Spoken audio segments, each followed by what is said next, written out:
많은 파이오니어들이 매일 파이코인을 채굴하면서도 그냥 앱만 켜두고 잊어버리고 있지는 않을까요? 그런데 한번 상상해봅시다. 언젠가 로봇이 스스로 돈을 쓰고 스스로 결제하고 스스로 수익을 벌어들이는 세상이 올 때, 그 중심 통화가 파이코인이라면 어떨까요? 공상과학 같은 이야기처럼 들리지만 이미 여러 기업들이 이 구조를 실제로 만들기 시작했고, 그 한가운데에 파이 네트워크가 자리 잡으려고 하고 있습니다. 먼저 로봇 경제의 그림부터 그려보겠습니다. 거대한 물류 창고 안에서 자율주행 배송 로봇이 바쁘게 움직이고 있습니다. 그런데 갑자기 배터리 경고가 뜹니다. 예전 같으면 관리자의 허가를 받고 사람이 직접 충전 결제를 처리해야 했겠죠. 하지만 이 로봇은 다릅니다. 주변 충전소를 스스로 검색하고 가격을 비교한 뒤 가장 저렴한 곳을 골라 결제를 스스로 끝냅니다. 충전하는 동안에는 날씨 데이터를 더 정확히 알기 위해 API 서비스를 수백 번 호출합니다. 호출 1번당 0.001달러 수준의 초소액 결제들이 나중에 한 번에 정산됩니다. 배송을 마친 뒤에는 자신이 다녀온 이동 경로와 도로 상황, 데이터를 다른 로봇에게 판매하고 그 대가로 디지털 자산을 받습니다. 이 전체 과정에 사람은 단 한 번도 개입하지 않습니다. 이러한 로봇의 자율 결제를 만들고 있는 축이 AI 로봇 운영체제를 만드는 오픈마인드와 결제 인프라를 제공하는 서클입니다. 오픈마인드는 로봇 세계의 안드로이드라고 할 수 있는 OML이라는 운영체제를 개발하고 있습니다. 카메라로 보는 기능, AI로 판단하는 기능, 모터로 움직이는 기능이 레고, 블록처럼 모듈화되어 있어 로봇 제조사는 필요한 기능만 골라 조합하면 됩니다. 여기에 로봇들끼리 지식을 공유하는 파브리라는 신경망형 네트워크가 더해져 한 로봇이 새로 학습한 내용이 다른 로봇에게도 거의 실시간으로 전파됩니다. 파이 네트워크는 이 지점에 맞춰 투자와 인프라 전략을 가져가고 있습니다. 파이 네트워크 벤처스는 오픈마인드에 공식 투자를 진행했고, 단순한 재무 투자라기보다 파이를 실제로 어디에 쓰게 만들 것인가라는 명확한 목적을 내세웠습니다. 이미 전 세계 수십만 개의 파이 노드가 오픈마인드의 이미지 인식 모델을 구동하는 실험을 완료했습니다. 이것이 의미하는 바는 분명합니다. 집에서 돌리는 당신의 파이 노드가 단순히 블록체인 트랜잭션만 검증하는 기계가 아니라 AI 기업이 필요로 하는 고급 연산을 제공하는 분산 클라우드 서버가 될 수 있다는 것입니다. 이 연산 제공의 대가로 파이를 지급받는 구조, 즉 파이식 탈중앙 AI 클라우드 컴퓨팅이 설계되고 있는 셈입니다.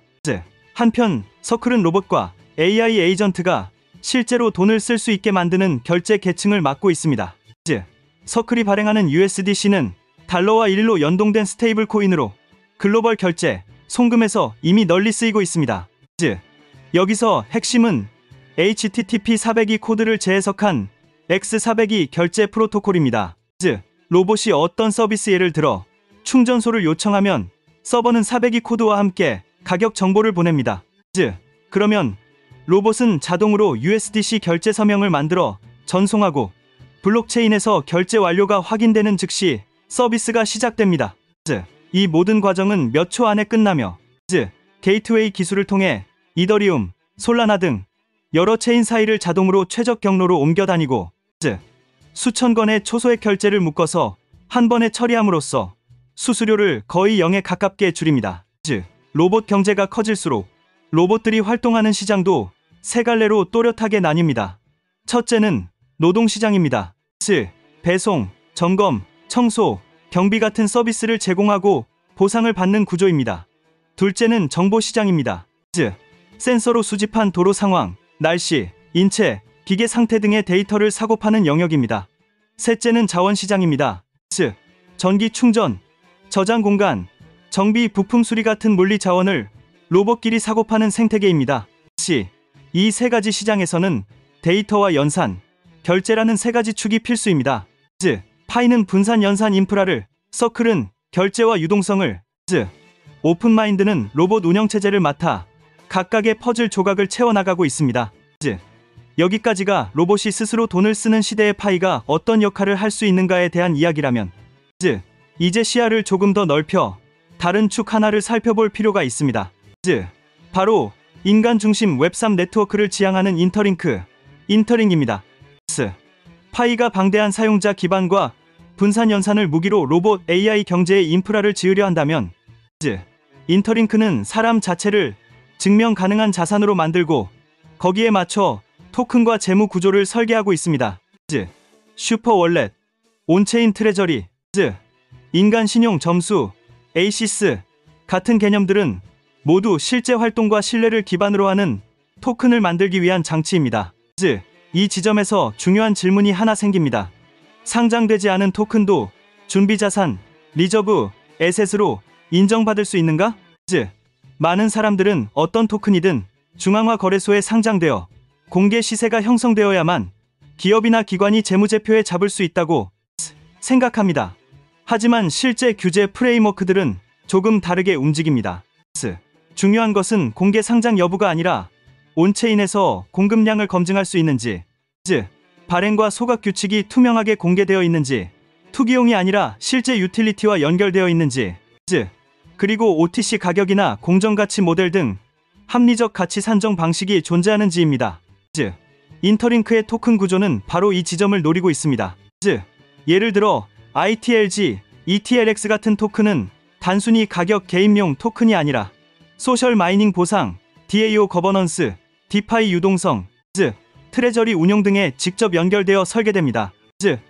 토큰 공급과 잠금, 해제 규칙이 스마트 컨트랙트로 정의되고 온체인 트레저리가 어떻게 움직이는지 누구나 추적할 수 있을 때, 비상장 상태라도 기업이나 프로젝트는 이를 내부 준비 자산처럼 활용할 수 있습니다.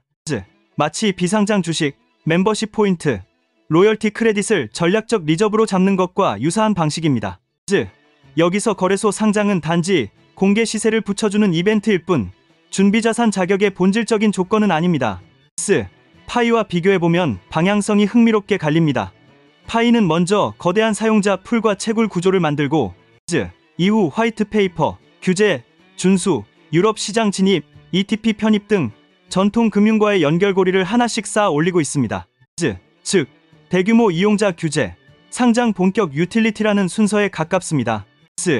반면 인터링크는 아직 본격적인 대형 상장 이전 단계에서도 토큰을 온체인 트레저리와 디파이 구조 속에서 실제로 굴리게 만드는 데 초점을 맞춥니다.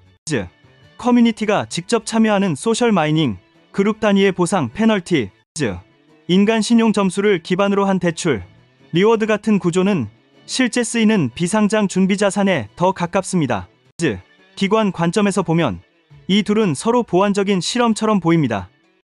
파이는 규제, 상장, 거래소 유동성이라는 측면에서 공개 시세와 제도권 접근성을 제공하고, 인터링크는 토큰 설계, 트레저리 운용, 온체인 거버넌스 측면에서 구조, 안정성, 내재 유틸리티를 제공합니다. 준비 자산으로서 중요한 것은 바로 후자입니다. 강력한 트레저리, 투명한 공급 규칙, 장기적인 사용처가 명확히 설계되어 있다면 토큰은 상장 이전에도 내부 유동성 관리, 재무 해지, 생태계 인센티브 풀로서 충분히 기능할 수 있습니다. 결국 로봇과 AI가 스스로 결제하는 경제에서는 두 가지 층위의 인프라가 동시에 필요합니다. 하나는 파이처럼 분산 연산과 실사용 결제에 연결된 인프라 레이어, 다른 하나는 인터링크처럼 인간 활동, 신뢰, 크레딧을 온체인으로 수치화하고 그 토큰을 프로젝트, 커뮤니티의 준비자산으로 활용하는 재무 레이어입니다. 상장 여부만으로 프로젝트의 가치를 판단하는 시대는 빠르게 지나가고 있습니다. 실제 사용량, 설계된 유틸리티, 재무 거버넌스의 규율이 신뢰를 만들고 그 신뢰 위에서야 비로소 준비자산이라는 타이틀이 붙습니다. 요약하자면 파이는 로봇과 AI가 연산을 필요로 할 때 그 뒤에서 계산을 대신해주는 분산 AI 클라우드이자 게임 결제, 서비스 안에서 점점 더 자주 쓰이는 통화가 되려 하고 있습니다. 인터링크는 인간 중심의 소셜 마이닝과 온체인 크레딧을 바탕으로 아직 대형 거래소에 상장되지 않았더라도 프로젝트 내부에서 충분히 준비자산으로 기능할 수 있는 구조를 설계하고 있습니다. 상장은 대중에게 모습을 드러내는 하나의 이정표일 뿐입니다. 진짜 핵심은 로봇이 돈을 쓰고 AI가 계약을 체결하는 시대에 어떤 토큰이 실제 일을 하고 있는가, 그리고 그 토큰을 뒷받침하는 재무 거버넌스가 얼마나 견고한가 하는 점입니다. 그 관점에서 볼 때 파이와 인터링크는 서로 다른 방향에서 같은 질문에 답하려는 두 개의 중요한 실험이라고 할 수 있습니다.